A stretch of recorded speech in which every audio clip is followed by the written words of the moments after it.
अस्सलाम वालेकुम। मेरा नाम राशिद है और आज मैं आपको बताने जा रहा हूँ कि आप अपने डेटर्स को किस तरह से मैनेज कर सकते हैं माइक्रोसॉफ्ट एक्सेल में। तो आज एक डेमो है जिसके बारे में मैं आपको बताऊंगा, जिसमें मैं आपको मैनेज करके बताऊंगा कि आप अपने क्रेडिटर्स को सॉरी जो आपके डेटर्स हैं जिनसे आपने पैसे लेने हैं, उनको आप किस तरह से माइक्रोसॉफ्ट एक्सेल के अंदर मैनेज कर सकते हैं। तो डेमो पे ब्रीफ करूँगा मैं। यहाँ पे आपको मेन पेज नज़र आ रहा है, ठीक है। और यहाँ पे आपको ABC कंपनी नज़र आ रही है, ठीक है। ABC कंप्यूटर और कंपनी, कुछ भी समझ लें। अब यहाँ पे मैं आपको बताऊँगा कि यहाँ पे सबसे पहले पार्टी का नाम यहाँ पे लिख दिया आपने, ठीक है। उसके बाद आपने अपनी पार्टी का नाम यहाँ पे लिख देना है और इसका बैलेंस ज़ीरो चल रहा है क्योंकि अभी कोई एंट्रीज ही नहीं हुई। सबसे पहले यहाँ पे तो ज़ीरो आ जाएगा। उसके बाद मैं अब आपको बताता हूँ कि यहाँ पे अगर आज की डेट में एक इनवॉइस बनी है, ठीक है, तो इनवॉइस को नंबर भी होगा कुछ 1 कर दिया और इनवॉइस को आपने क्रेडिट कर देना है, ठीक है। 120,000 कर दिया मैंने, ठीक है। माइनस में आ गया कितने पैसे मैंने लेने हैं। पार्टी की एक इनवॉइस बनी, ठीक है, माइनस में आ रहा है, यानी कि पाकिस्तानी रुपीज़ जो है वो मैंने 120,000 जो है वो उनसे लेने हैं। ये मेरे डेटर हो गए हैं। अब मैं एज्यूम करता हूँ कि आज की डेट में उन्होंने मुझे कुछ पेमेंट भी कर दी है। जो पेमेंट करेंगे उसको डेबिट में करूँगा। उन्होंने मुझे 20,000 की पेमेंट की तो मैंने पेमेंट लिख दी, ठीक है।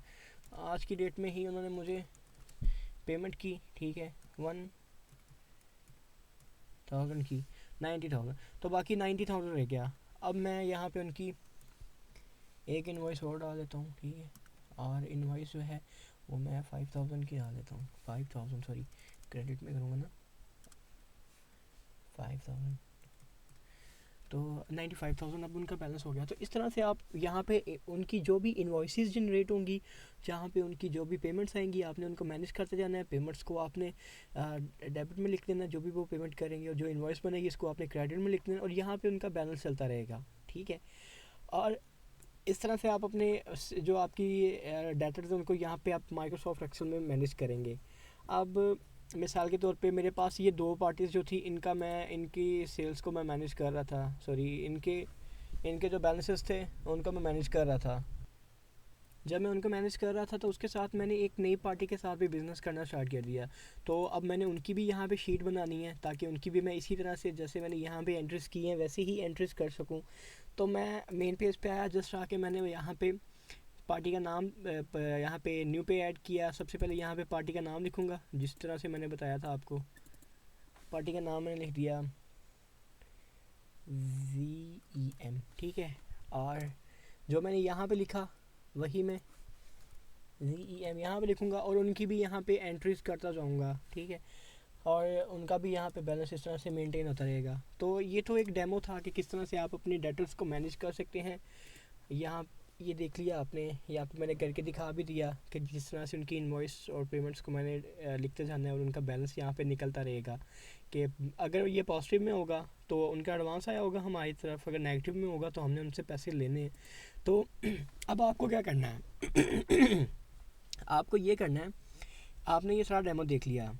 अगर आप कोई शॉर्ट टर्म बिज़नेस, एक स्मॉल टर्म बिज़नेस रन कर रहे हैं और अगर ये चीज़ आपको काम दे सकती है तो आप मुझसे कांटेक्ट कर सकते हैं।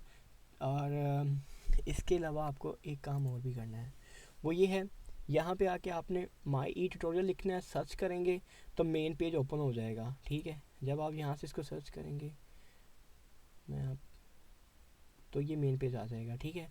और मेन पेज से आप जाएंगे प्लेलिस्ट में। जब आप प्लेलिस्ट में जाएंगे तो यहाँ पे काफ़ी सारी प्लेलिस्ट पड़ी हुई हैं, जो भी आप देखना चाहें वो आप देख सकते हैं। और इसके अलावा ये जो मैंने यहाँ पे आपको ये टेम्पलेट दिखाई है, ये टेम्पलेट आप मेरे पेज पे जाके www.facebook.com/myetutorial से जाके बिल्कुल फ्रीली डाउनलोड कर सकते हैं इसको सीखने के लिए, यूज़ करने के लिए।